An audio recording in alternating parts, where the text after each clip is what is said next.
कोपरगाव तालुक्यात सन 2025 मध्ये हरवलेले व गहाळ झालेले एकूण 56 मोबाईल बाबतच्या तक्रारी कोपरगाव तालुका पोलीस ठाण्यात नोंदवण्यात आल्या होत्या। या सर्व प्रकरणांची कारवाई कोपरगाव तालुका पोलीस ठाण्याच्या स्तरावर करण्यात आली।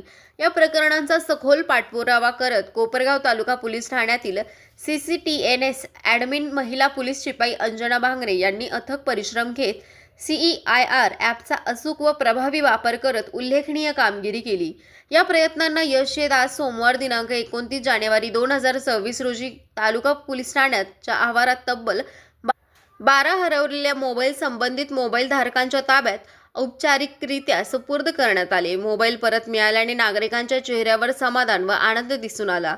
यापूर्वीही या ॲपच्या माध्यमातून अनेक मोबाईल शोधण्यात आले असून आतापर्यंत 56 पैकी 52 मोबाईल शोधण्यात कोपरगाव तालुका पोलिसांना यश आले आहे। विशेष बाब म्हणजे यामध्ये कोपरगाव तालुका पोलीस ठाण्यात कार्यरत असलेले पोलीस शिपाई रमेश जड यांचा बाजारात गहाळ झालेला मोबाईलही शोधण्यात आला आहे। ही कारवाई कोपरगाव तालुका पोलीस निरीक्षक संदीप कोळी यांच्या मार्गदर्शनाखाली पार पडली। मागील वर्षी शासनाकडून CEIR म्हणजे सेंट्रल इक्विपमेंट आयडेंटिटी रजिस्टर हे एक ज्या नागरिकांचे गहाळ झालेले किंवा हरवलेले मोबाईल शोधण्यासाठीचं एक ॲप सुरू करण्यात आलेलं होतं आणि सदरचं ॲप मान्य पोलीस अधीक्षक अहिल्यानगर यांच्या मार्फतीने प्रत्येक पोलीस स्टेशनला देण्यात आलेलं आहे। त्या अनुषंगानं आपल्याकडील CCTNS ॲडमिन महिला पोलीस शिपाई भांगरे यांच्याकडे सदरची कामगिरी आपण सोपवण्यात आलेली होती।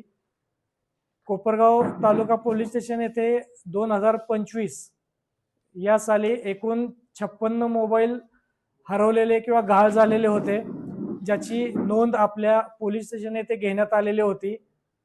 मोपोशी भांगरे यांनी अथक परिश्रम घेऊन सदर ॲपचा परिपूर्ण असा फायदा घेऊन पूर्ण गहाळ झालेले किंवा हरवलेले असे 52 मोबाईल शोधण्यामध्ये यश आलेलं आहे त्यांना।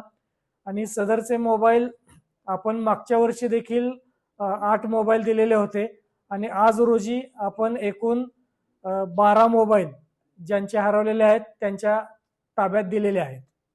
तर एका पोलीस कर्मचाऱ्याचा देखील मोबाईल चोरीला गेला होता। आमच्याकडेच नेमणुकीस असलेले पोलीस शिपाई रमेश जडे यांचा देखील मोबाईल बाजारामध्ये गहाळ झालेला होता, तर सदर ॲपद्वारे त्यांचा मोबाईल देखील आपल्याला शोधण्यात यश आलेलं आहे।